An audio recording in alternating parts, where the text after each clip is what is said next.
Praise the lord. మన ప్రభును మన రక్షకుడైన యేసుక్రీస్తు వారి ఉన్నతమైన నామంలో మీ అందరికీ మా హృదయపూర్వక వందనములు. ఈ రోజు దేవుని వాక్యము, నీ పితరుల దేశములకు నీ బంధువుల యొద్దకు తిరిగి వెళ్ళుము, నేను నీకు తోడయుండెదను. ఆదికాండము 31వ అధ్యాయము 3వ వచనము. Return to the land of your fathers and to your relatives and I will be with you. Genesis chapter 31 verse 3.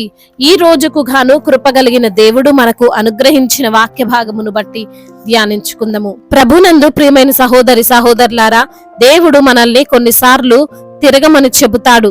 దేనికైతే మనము భయపడుతున్నామో, దేని వలనైతే మనము ప్రాణహాని ఉందని భీతి చెందుతున్నామో, ఏ సమస్య కోసం అయితే పారిపోయిన వారంగా ఉన్నామో ఆ సమస్య దగ్గరికి మనల్ని వెళ్ళమంటాడు. అయితే మనం ఒంటరిగా వెళ్ళము, దేవునితోనే కలిసి వెళ్తాము అని మనము గుర్తుంచుకోవాలి. చూడండి, కొంతమంది తమ ప్రాంతంలో అభివృద్ధి లేదనో, తమ ప్రాంతంలో సమస్యలు ఉన్నాయనో, తమకు అక్కడ శత్రువులు ఉన్నారనో, ఇలా పలు రకాలైన వాటిని బట్టి తమ సొంత ప్రాంతం వదిలి వెళ్తారు. ఇష్టం ఉన్నా లేకపోయినా వెళ్ళిపోతారు. అయితే అది అన్నిసార్లు కరెక్ట్ కాకపోవచ్చు, అన్ని సందర్భాల్లో మన నిర్ణయము సమంజసమైనది కాకపోవచ్చు, వెళ్ళిన చోట మనకు పరిస్థితులు అనుకూలంగా లేకపోవచ్చు, ఇంకా సమస్యలు ఎక్కువ కావచ్చు. అలాంటప్పుడు తిరిగి వెళ్ళుటకు, తిరిగి రావడానికి మనం ఆలోచించాల్సిన అవసరం లేదు. ఈ రోజున నీవు ఇటువంటి సందిగ్ధంలోనే ఉన్నావేమో, పాత జాబ్ వదిలేసి కొత్త జాబ్కి వచ్చావేమో, అక్కడ మనుషులు బాగోలేరని, సమస్యలు ఉన్నాయని, మేనేజర్ మంచివాడు కాడని వేరే వైపు వెళ్ళావేమో, లేదా నీ అత్తింటి వారిపైన అలిగి గొడవపడి పుట్టింటికొచ్చావేమో, చేస్తున్న మంచి వ్యాపారాన్ని ఏవో కొన్ని సాకులు చూపించి మానేసి వేరే పని చేసుకుంటూ సంతృప్తి లేక జీవిస్తున్నావేమో, ఒక కెరియర్ ని ఎంచుకొని మరొక కెరియర్ ని మార్చుకొని ఇప్పుడు అటు ఇటు కాని పరిస్థితిని నువ్వు ఫేస్ చేస్తున్నావేమో. దేవుడు నీకు సెలవిస్తున్న విషయం ఏమిటి అంటే, మరలా తిరిగి వెళ్ళు, ఎక్కడి నుండి వచ్చావో అక్కడికే వెళ్ళు అని. మీరు అనుకోవచ్చు, అక్కడ నాకు కష్టంగా ఉందండి, అక్కడ నా శత్రువులు ఉన్నారండి, అక్కడ నన్ను హింసిస్తున్నారు, అక్కడ నాకు గౌరవం లేదు, అక్కడ నాకు రక్షణ లేదు, అక్కడ నాకు కెరియర్ లేదు అని. బహుశా అది వాస్తవమే కావచ్చు. అయినా సరే దేవుడు చెబుతున్నాడు, తిరిగి వెళ్ళుము అని. ఈసారి నువ్వొక్కడివే, నీవొక్కదానివే వెళ్ళడం లేదు, నీకు దేవుడు తోడై ఉన్నాడు. సర్వశక్తి గల దేవుని సహాయము నీకుంది, ఆయన నీతోనే ఉన్నాడు. ఈ వాక్య సందర్భంలో కూడా దేవుడు యాకోబుకు చెబుతున్నాడు, తన మామ అయినటువంటి లాబాను ఇంట్లో ఎన్నో సంవత్సరాలుగా ఉన్నాడు. తన తల్లిదండ్రులను, బంధువులను అందరిని వదిలేసి గత్యంతరము లేక లాబాను ఇంటికి రావాల్సి వచ్చింది. ఎందుకంటే తన అన్నయ్య ఏశావు చంపేస్తాడేమో అనే భయం వలన. అయితే యాకోబు ఇక్కడ ఎంత చాకిరీ చేస్తున్నా అతని వలన లాబానును, అతని ఇంటి వారును దేవుడు ఆశీర్వదిస్తున్నా సరే యాకోబును చాలా చులకనగా చూస్తున్నారు. బహుశా నీ పరిస్థితి కూడా ఇలానే ఉందేమో. నీవు ఉన్న చోట చులకనగా నిన్ను చూస్తున్నారేమో, నిన్ను చూసి మొహం త్రిప్పేసుకుంటున్నారేమో, నీ వల్లనే లాభము పొందుతూ నిన్నే అవమానించే మాటలు మాట్లాడుతున్నారేమో, నీకు ఇవ్వాల్సిన కనీస గౌరవం ఇవ్వకుండా నిన్ను దూషిస్తున్నారేమో. అటువంటి చోట దేవుడు నిన్ను ఉంచాలని అనుకోవడం లేదు. దేనికి భయపడైతే నీవు వచ్చావో దానినే ఎదుర్కోమని దేవుడు చెబుతున్నాడు. యాకోబుకు అలానే దేవుడు సెలవిచ్చాడు. యాకోబు దేవుడు చెప్పినట్లు తిరిగి వెళ్ళడు. ఏశావు ఏమైనా చేస్తాడేమో అని చాలా భయపడ్డాడు. కానీ దేవుడు యాకోబుతో ఉన్నాడు కాబట్టి సమాధానముతోనే అతని అన్నను ఎదుర్కొన్నాడు. అతను ఊహించినట్లు యుద్ధం జరగలేదు, దానికి బదులుగా ప్రేమ చిగురించింది. ఈ రోజున నీవు తిరిగి నీ గోల్కి వెళ్ళడానికి, నీవు అనుకున్నది సాధించడానికి, నీవు దేని నిమిత్తమైతే భయపడుతున్నావో దానిని ఎదుర్కోవడానికి ఆలోచించకు, ఆలస్యం చేయకు. ఎందుకంటే నీవు అనుకున్నట్లు ఏమి జరగదు. దేవుడు నీకు అనుకూలముగా పరిస్థితులను మార్చేస్తాడు. కఠినుల హృదయమును మెత్తగా దేవుడే చేస్తాడు, పరిస్థితులను మార్చేస్తాడు. భయంకరమైన పరిస్థితులను సమాధానకరమైన పరిస్థితులుగా దేవుడు మారుస్తాడు. నువ్వు ఏదైతే చేయలేనని వదిలివేశావో, ఏదైతే కష్టమని అనుకున్నావో దానిని దేవుడు నీకు సులువుగా, చాలా ఈజీగా మారుస్తాడు.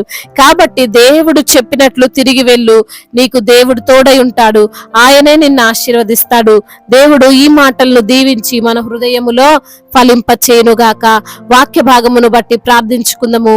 ప్రతి ఒక్కరు కూడా ప్రార్థనలో ఏకీభవించగలరు. ప్రార్థన. మహాశక్తి సంపన్నుడా, మహోన్నతుడా, కృపా కనికరములు కలిగిన దేవా, జీవాధిపతి, మీకు వందనములు, స్తుతులు, స్తోత్రములు చెల్లిస్తున్నాం. అద్భుతాలు జరిగించువాడు, ఆశ్చర్యకరుడు ప్రభా. అవును నా తండ్రి, మాకున్న అటువంటి సమస్యలు, మాకున్నటువంటి శోధనలు, ఇరుకులు, ఇబ్బందులు అన్నిటి నుంచి కూడా ప్రభా మమ్మల్ని తండ్రి విడిపించి క్షేమస్థితిని మాకు అనుగ్రహించే దేవుడవు తండ్రి, మీకు వందనములయ్యా. ఈ రోజున ఎందరైతే బిడ్డలు వాక్యమును విని ప్రార్థనలో ఏకీభవిస్తున్నారో ప్రతి బిడ్డను మీరు పేరు పేరున దీవించండి అయ్యా, ఆశీర్వదించండి. వారికి ఉన్న ఇరుకులు, ఇబ్బందులు, శోధనలు అన్నిటి నుంచి కూడా విడుదల దయచేయండి. మీ సన్నిధిలో సాక్షులుగా వారిని నిలవబెట్టండి నా ప్రభా. అవునయ్యా, మరి నా తండ్రి అయ్యా, ఈ రోజున వాక్యం ద్వారా తండ్రి మమ్మల్ని తండ్రి క్షేమ స్థితిలో ఉంచుతానంటున్నారు ప్రభా. తండ్రి మీరు మాకు తోడుగా ఉంటానని, వాటి పరిస్థితులన్నిటిని మార్చివేస్తారని, కఠినుల హృదయాలను కూడా తండ్రి మెత్తగా చేస్తానని తండ్రి మాట ఇచ్చారు. అందును బట్టి మీకు స్తోత్రములు. అనారోగ్యంతో బాధపడుతున్న ప్రతి బిడ్డను మీరు ముట్టండి, సంపూర్ణ ఆరోగ్యాన్ని దయచేయండి, వారిని మీరు స్వస్థపరచండి. స్వస్థపరిచే దేవుడవు నీవే. నీ యొక్క అమూల్యమైనటువంటి రక్తము ద్వారా ప్రతి బిడ్డ పాపమును కడిగి పరిశుద్ధపరిచి ఆ రోగము నుండి, ఆ వ్యాధి నుండి, ఆ బలహీనత నుండి, ఆ రుగ్మత నుండి విడుదల దయచేయమని వేడుకుంటున్నాం. ఆర్థికంగా బిడ్డలను బలపరచండి. అప్పుల ఊబిలో నుండి తండ్రి విడుదల దయచేయండి ప్రభా. అవునయ్యా నా తండ్రి, మీకు మొర్ర పెట్టగా మీరు ఉత్తరం ఇచ్చే దేవుడవు తండ్రి. అడుగుడి మీకు ఇవ్వబడునంటున్నావు, వెతకుడి దొరుకును అంటున్నావు, తట్టుడి తెరవబడునంటున్నావు ప్రభా. బిడ్డలు మీ సన్నిధిలో అడుగుచుండగా, గోజాడుతుండగా ప్రభా అయ్యా మరి తండ్రి ప్రార్థించే వారి పక్షముగా మీరు ఉంటానంటున్నారు ప్రభా. బిడ్డలకు మీరు తోడై ఉండండి.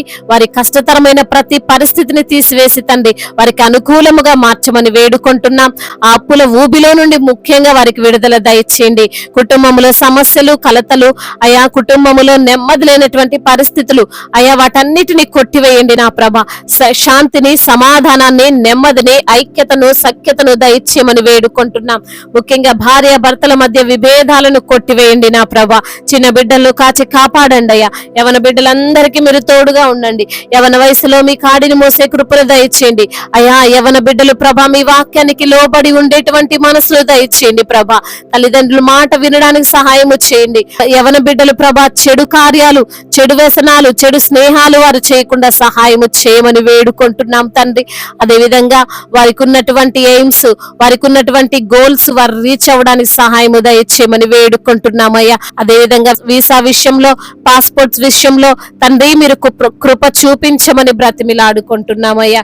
అదే విధంగా నా ప్రభా అయ్యా, ఎందరైతే బిడ్డలు వివాహాల విషయంలో మీ సన్నిధిలో మొర పెడుతున్నారో వారి మొరను మీరు ఆలకించమని వేడుకుంటున్నాము తండ్రి అయ్యా. అదే విధంగా నా ప్రభా అయ్యా, గర్భఫలము లేక బాధపడుతున్న బిడ్డలకు ప్రభా గర్భఫలాన్ని దయచేయండి. గర్భిణీ స్త్రీలను మీరు జ్ఞాపకం చేసుకొని అయ్యా మరి తల్లి బిడ్డలకు క్షేమాన్ని మీరు అనుగ్రహించమని వేడుకుంటున్నాం. ఇప్పుడే పుట్టిన చంటి బిడ్డలను తండ్రి మీరు దీవించండి, ఆశీర్వదించమని బ్రతిమిలాడుకుంటున్నాం అయ్యా. మా భారతదేశాన్ని దీవించండి, సమాధాన దేశముగా మా భారతదేశం ఉండునట్లుగా మీ కృపను మా భారతదేశం పైన ఉంచమని వేడుకుంటున్నాము తండ్రి. అదే విధంగా నా ప్రభా అయ్యా, ఎందరైతే బిడ్డలు ప్రభా రక్షణ లేక ఉన్నారో, మారు మనసు లేక ఉన్నారో ప్రభా, ప్రతి బిడ్డకు రక్షణను దయచేయండి అయ్యా, మారు మనసును దయచేయండి. అధికారులందరికీ మీరు తోడై ఉండండి. సమయోచితమైన జ్ఞానమును, వివేచనను, తెలివిని ప్రసాదించండి. ముఖ్యంగా మీ చిత్తానికి లోబడే మనస్సును వారికి మీరు దయచేయండి. దైవ సేవకులకు మీరు తోడుగా ఉండండి అయ్యా. వారు చేస్తున్న పరిచర్యను దీవించండి, విస్తరింప చేయండి ప్రభా అయ్యా. అదే విధంగా సువార్థికులను మీరు బలపరచండి, మిషనరీస్ ని మీరు దీవించండి ప్రభా. విరిగి నలిగిన హృదయముతో ఎందరైతే బిడ్డలు మీ సన్నిధిని చేరి మొర పెడుతున్నారో వారి మొరను మీరు ఆలకించండి. ఇతర దేశాల్లో ఉంటున్న ప్రతి బిడ్డకు మీరు తోడై ఉండండి ప్రభా అయ్యా. వారు పడుతున్న కష్టాన్ని చూస్తున్న దేవుడు, వారి వేదనను, వారి బాధను, వారి కృంగుదలను తండ్రి తీసివేసి సంతోషాన్ని వారికి దయచేయండి అయ్యా. బిజినెస్ చేస్తున్న వారిని దీవించండి అయ్యా, చేతి పని చేసుకున్న వారిని దీవించండి. వారి కష్టార్జితాన్ని మీరు ఆశీర్వదించండి. నిశ్చయముగా నీ చేతుల కష్టార్జితం నీవు అనుభవించదవన్న వాగ్దానము వారి జీవితంలో మీరు నెరవేరుస్తూ రమ్మని వేడుకుంటూ, ఆ కోర్టు సమస్యల నుండి, ఆ భూతగాథ సమస్యల నుండి బిడ్డలకు విడుదల దయచేయమని బ్రతిమిలాడుకుంటూ, మానాథుడు, సర్వశక్తిమంతుడు, సజీవుడు, బలవంతుడైన యేసుక్రీస్తు వారి శ్రేష్టమైన నామంలో ఈ ప్రార్థనను అడిగి వేడుకొని పొందుకొని ఉన్నాము మా ప్రియ పరలోకపు తండ్రి. ఆమేన్. ఈ రోజున పెళ్లి రోజు మరియు పుట్టినరోజు జరుపుకున్న వారందరినీ దేవుడు దీవించి సకల మేలులతో, సకల ఆశీర్వాదములతో, కృపాక్షేమములతో, శాంతి సమాధానము, సఖ్యత, నెమ్మదితో దేవుడు మిమ్మల్ని నింపును గాక. మీ యొక్క ప్రార్థన అవసరతలను మాకు తెలియజేయగలరు. మీ కొరకు మేము తప్పక ప్రార్థిస్తాము. మొదటిసారిగా మన యొక్క ఆదరణ వాక్యం చూస్తున్నట్లయితే తప్పకుండా సబ్స్క్రైబ్ చేసుకోగలరు. ఈ వాక్యము మీకు ఆశీర్వాదకరంగా ఉండినట్లయితే కనీసం ఒక 10 మందికైనా ఈ వాక్యాన్ని పంపించి మీరు కూడా దేవుని యొక్క రాజ్య సువార్తలో పాలిభాగస్తులుగా ఉండాలని దేవుని పేరట మనవి చేసుకుంటున్నాను. దేవుడు మిమ్మల్ని ప్రేరేపించినట్లయితే విశ్వాసముతో సాగుతున్న ఈ పరిచర్యను ప్రోత్సహించండి. May God bless you all. దేవుడు మిమ్మల్ని బహుగా దీవించి ఫలింపచేయునుగాక.